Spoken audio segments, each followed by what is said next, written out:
Hi, in this video I want to get into a little bit more detail about histograms, especially in terms of evaluating individual files and deciding whether or not they're worthy of further development. The histogram is your best friend when doing these evaluations.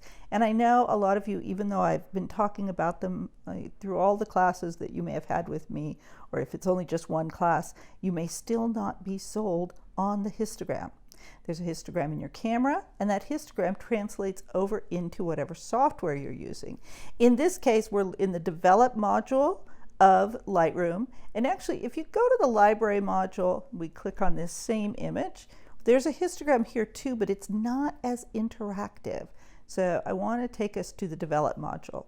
If the histogram isn't open, click it open, make sure you're looking at it.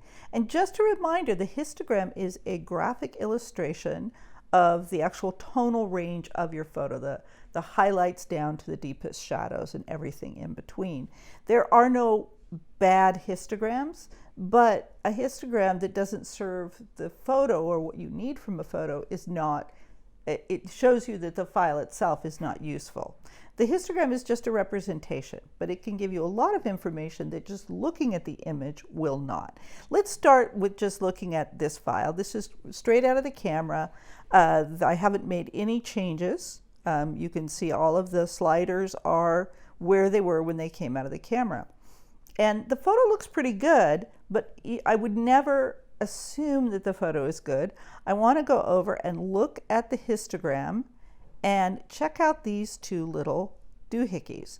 This one on the left, and you can see it pops up, this shows your shadow clipping. And in this case, it's interesting. There is some shadow clipping, but it is only in the red, and it's not showing up anywhere. So this is not clipping that we would need to worry about at all, even though theoretically it's there. There is no highlight clipping at all. So the highlights are all within range. And I'm going to leave that there for now because I think the next images and the next little bit of this demonstration will show you what it means when things clip, because that's the first thing I want to do, is show you some clipped photos. I had to work very hard to find photos that I had made that were clipped, but I finally found a few. Okay, so let's look at this without the clipping on to begin with. This again, straight out of the camera, picture of a couple of dogs that I have lived with. One dog is a very dark brown dog, and the other dog is brown and white, but has a lot of white on her. And it's a bright sunny day. This is actually a hard photograph to do well, and I don't have a successful version of this because the tonal range was so far that I really couldn't get both of these dogs exposed so that I could have a good final file. This happens sometimes, and I knew it when I was taking the photograph. So let me show you what I mean. Let's go to the clipping. There's no highlight clipping. The little dog on the right is great. I believe I reduced I upped my shutter speed to make sure that I got all of that detail there. But the problem is, this is the clipping in the shadows. So when you hit this, it will show you all the areas where the shadows have kind of gone over the edge, and those are the areas that are so underexposed that they don't have adequate detail. Well, what does that mean? We can see it in blue, but what does it mean in terms of what's possible with the photograph? Well, let's just do a correction that we would normally do for shadows and see what happens. Because this is all pretty good, but the shadows you can see, if I go in, we really can't see much of anything. And actually, I'll go ahead and leave it there while I do this, because this is the area we're worried about. So we'll just go right down to the shadows, and we'll pull them all the way over to the right. And you can see that didn't really get us where we wanted to get to, because she's still so dark in relationship. This shadow's still dark. So let's try to actually go up in the exposure and see if that helps. And you would think we would be getting there, and we are in terms of the exposure, but notice what's happened. This is super important to realize. Look at all that noise, and that noise is because of the underexposure. What's happening, if you put the clipping back on, even though I've brought it up. Some of the clipping has disappeared, but you see how this looks sort of noisy with the clipping. And what that's saying is, yeah, we've thrown in some extra pixels in here to make up for the underexposure, but we just can't fill in every spot. All those little dots are places that remain absolutely dark. And so we get this artifact, this terrible noise. Even if we fix that, it's never going to be particularly good because the exposure was inadequate. And where did we find that? We found that on the histogram. We might have, and this happens to a lot of new people, a lot of new students, you know, you might have come in without looking at the histogram and really investigating it and said, oh, that looks pretty good, and not ever noticed that the noise was so terrible over on the dark dog. Now, that's okay if you're just doing this to send to your grandma or for your own photo album, but if you're working for a client or for a serious exhibition, that's not an acceptable level of noise. Okay, so that's one thing you want to be looking for. Let's go on to the next one, and you can see this is the opposite problem. This photo has been quite overexposed. How overexposed? Well, you know, first thing we could look at it and say, well, it's overexposed, we'll bring the exposure down. But before I do that, I want to know whether or not this photo is worth fussing with. I want to check my clipping. So the shadow clipping, nope, nothing at all. The highlight clipping, well, this is kind of bad news. Surprisingly, there's big chunks of this area that aren't clipped, that are going to be recoverable when we change the exposure. This area here, though, which is the subject of the photo, the flowers, are completely clipped. And what does that mean in terms of how the photo will work? Well, let me leave the clipping markers on for this one and see what happens, because I want to bring the highlights down first. Oh, and look at that. So this is kind of miraculous. I didn't even bring the exposure down, although I really kind of want to do that as well. But I bring the highlights down, and that takes all the clipping away, and you think, hey, we're cool. Don't like the way it looks generally, though, so I'm going to go ahead and bring the exposure down too. And if you look up at the histogram, it's like, well, cool. The histogram is completely changed. There's no clipping. We're good to go. But let's take a look. This flower, which is a little wildflower in Montana, and should have all sorts of little delicate striations and surface details, has nothing. It's completely blank. And that's because it was clipped. The exposure was so far exposed that it actually just destroyed all the possible detail. It has so much information that everything is crammed together and none of that subtlety can get through. So this file is a delete file. It is not worth fussing with.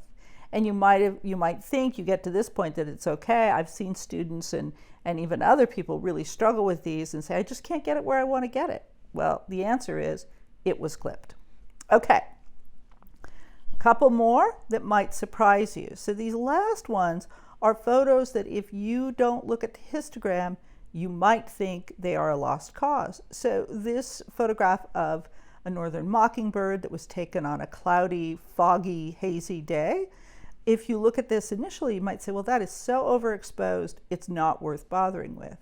But if you go to the histogram, you'll find out, this is straight out of the camera, hasn't been adjusted, and you will find out that this photograph actually has no clipping at all. Everything is pushed over to the right. It's all the same tonal range. It's this very, very high tonal range, but it is not actually overexposed. This is another thing that's really important about histograms and about raw files, is that raw files can look pretty terrible coming out of the camera, but actually be really great files that have an enormous amount of possibility. I'm going to do a little cooking show magic and show you how I developed this photograph. So this is exactly the same file. It's just an alias of it. And you can see that it actually cleaned up quite nicely. So this file, let's just zoom in so you can see, unlike the file that had the deep shadow clipping, this file looks great in all of the areas. There's no noise. There's wonderful detail in the feathers.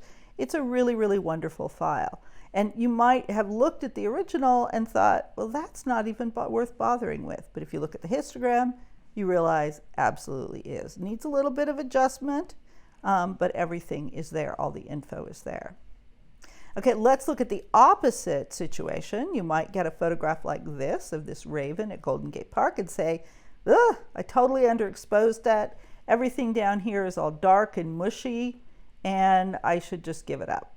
But again, if you go to the histogram, it is not clipped. So if we take the shadows up on this guy, wow, we don't even want to go all the way, and everything comes back. Just the tiniest bit of noise, not significant because those shadows weren't clipped to begin with, so it has enough information. And if we bump up the clarity a little bit, we have a really awesome photo because all of that information was there. And again, take a look at how that histogram changed. Now, the last one I want to show you, I have the clipping on as we come into it, and this looks like a disaster. And the point of this last photo is that clipping is not inherently bad.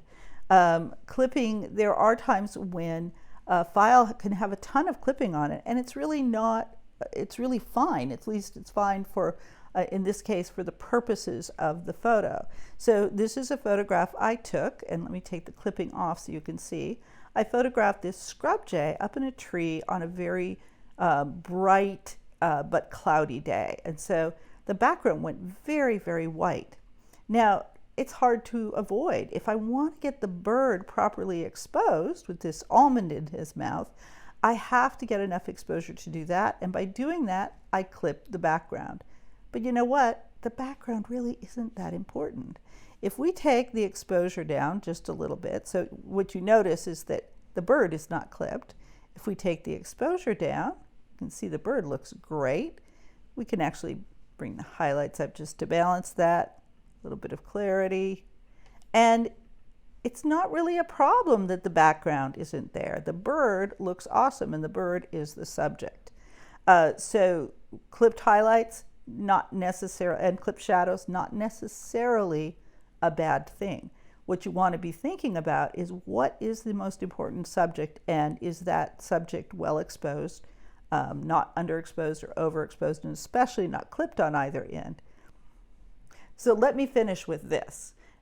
I asked you at the beginning of the class about Ansel Adams' comment about the score and the performance. This is the performance. This, if I reset it, that was the score. Because I know how my camera works, I know how exposure works, I know how light works, I knew that this photo would be okay. I knew that I needed to expose the jay a little bit more, and that the photo was going to look pretty terrible when I got to it, but I was pre-visualizing what I would want and how I would be able to then develop it and bring it exactly where I want it.